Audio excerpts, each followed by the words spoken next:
Today I'm excited to walk you through a live demo of enterprise management.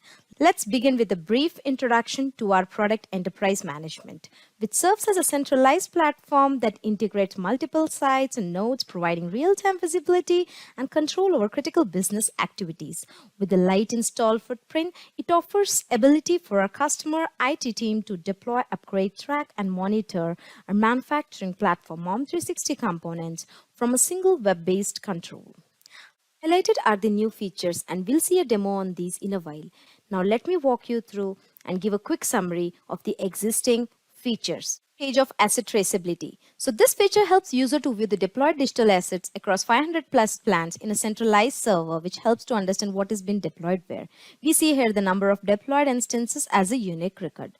We have got 3 hierarchical grid, one for each asset type. Workflow application, which just shows all the workflows in it. Similarly, we have got the engine grid, which shows entities and the modules of the engine. And then similarly, streamlined with a list of rules all in a single web page. We have here advanced search on this page, which helps user to get the subset of deployed asset data by applying and or queries on the asset properties, which include even the attribute information, instance, and definition details. We can export this data by clicking on the export all.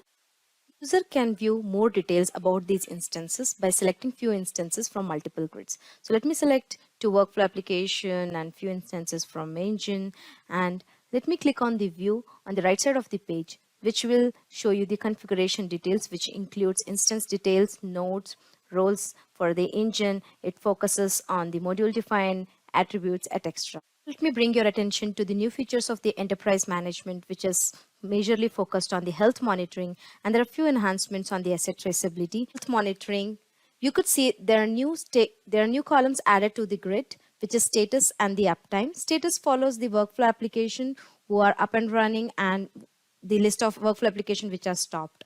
For the engine, it covers a couple of scenarios like running, stopped, and the failed. Failed are even highlighted on the top of this grid.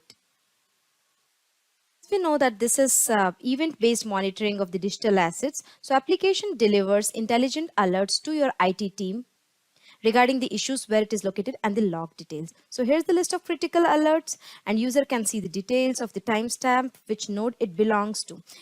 Alerts covers a couple of important scenarios like whether the instances are stopped without user interactions and there are execution errors or there are any script errors.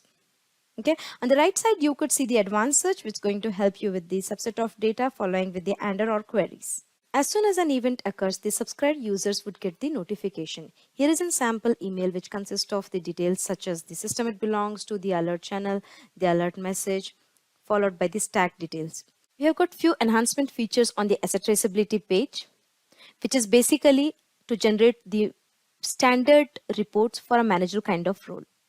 We have got the potential use cases from the customer, where customer wants to understand whether the deployments has been completed as expected. Are there any instances or the systems which are running the previous or the legacy versions of the applications?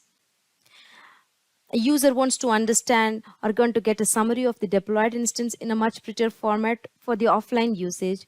To address these queries, we have come up with these 2 reports, overview report and the non-compliance. User can generate these reports by clicking on the web UI.